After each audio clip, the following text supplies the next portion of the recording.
Right, this looks like a good spot. Forgive me, there are going to be jump cuts in this video because we're right next to a road and I've got no window to stop the sound coming in. So this is just basically a short video on my mentality, and you know, practicing what you preach is really important, otherwise you'd be a bit of a hypocrite. So whilst I am on good money and I work in a great industry, yada yada yada blah blah blah, I kind of get a bit judged by my peers because of the car I drive. Now they all drive like really expensive, like Mercedes, Audis, BMWs, yada yada yada yada yada, where I drive this, a beautiful 2010 Ford Fiesta, 12 years old, and I bought it brand new and I fell in love with it from the day I saw her, and I will keep this thing running until literally the day she dies.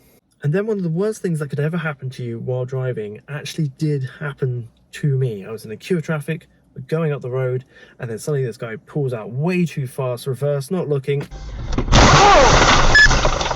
bam, into the side of me. And I was like, oh, okay, a bit of a shock and everything, got my composure, and then suddenly I see him darting. He's gone hell for leather, wheel spin, everything.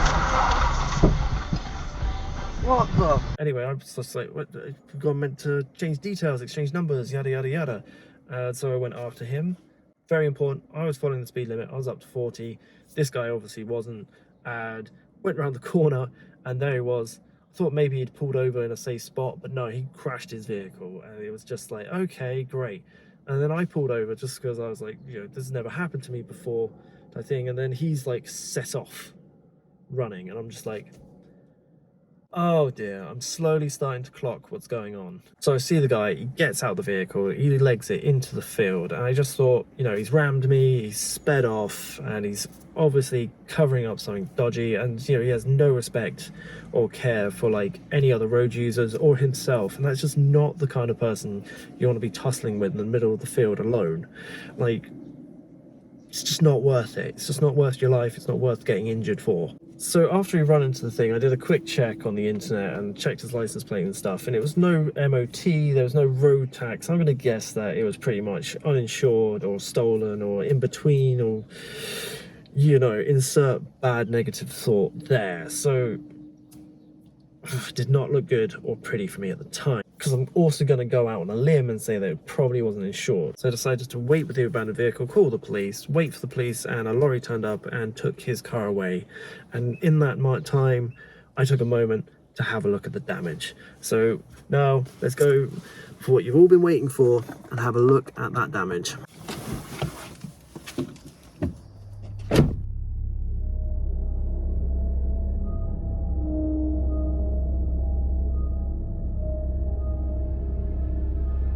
So here we go, window got smashed in, and you know, big old dent, that's where he came in. Door handle doesn't even work. And yeah.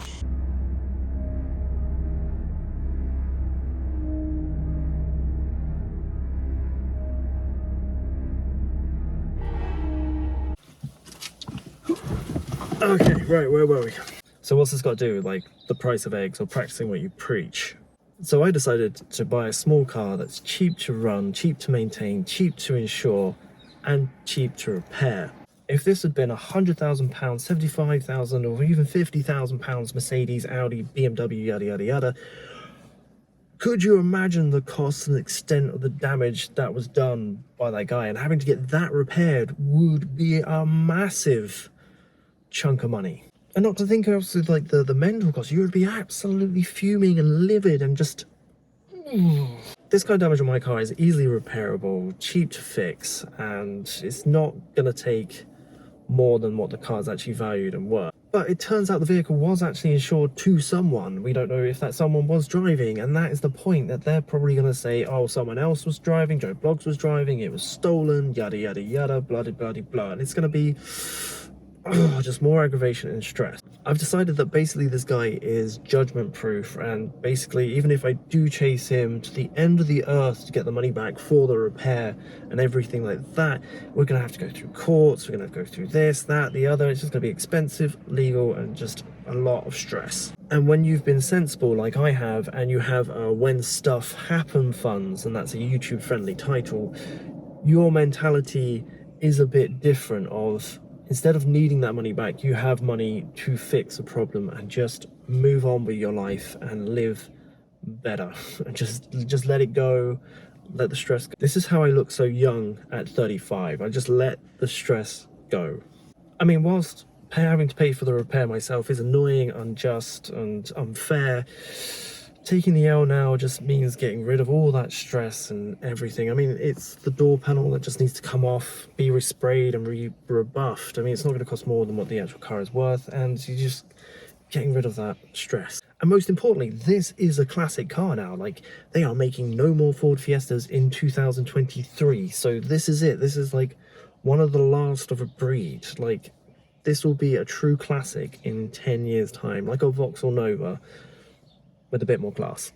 And this is what I mean by when I'm practicing what I preach. Like, I always tell people to buy cheap, reliable, old secondhand cars, because number one, they go down in value and all that other stuff. But you know, if something like this does happen and you have a when stuff happens to you fund, it puts you in a greater mindset and a headspace where it doesn't actually, even though something horrific, unjust and everything like that has happened to you, because you can deal with it, it becomes like something that could be like a catastrophe on the balance sheet is just a mild inconvenience that we've just got to go deal with now, and just we'll get it done and we can move on, and we can just put this down as a minor little bad chapter in our life and just move on happily.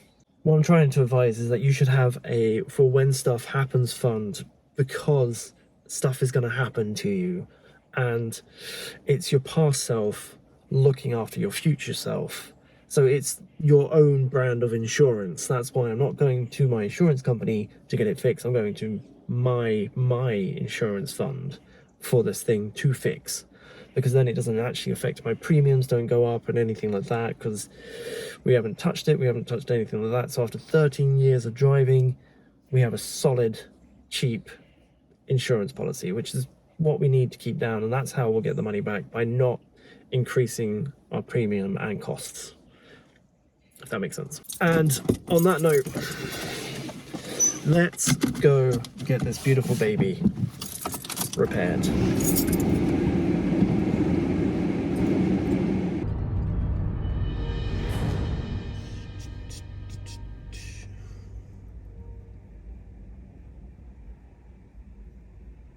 Good morning from a very chilly day by the river, and as you might be able to notice from the sound quality of this video, we are now fully encapsulated, and the reason for that is because the door's been fixed. Absolutely brilliant. I actually forgot to make this follow-up video because the whole events and everything that happened got squished out of my mind and was just such a mild inconvenience. I just forgot to do the follow-up video. So here we are, and it's brilliant. I love it. It's just it.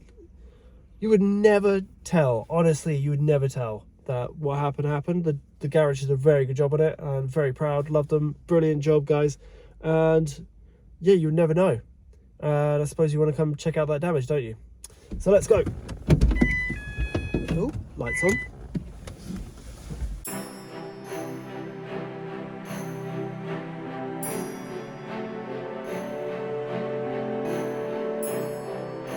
I mean, it's covered in frost and ice, but you would never know. But the door opens, everything.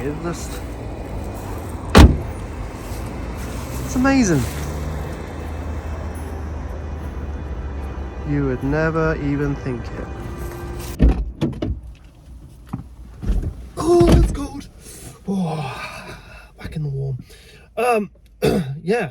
You literally cannot tell, to be fair. Not even I could. I was dead nervous about picking it up that day, and well, didn't have to be. The guys did a great job. There we go. That's practicing what we preach, and we fixed it. We've done it all. Been out of my mind, and you know, we could just leave this a-hole behind us and just move on with our life and our game plan. Here's to a better 2023.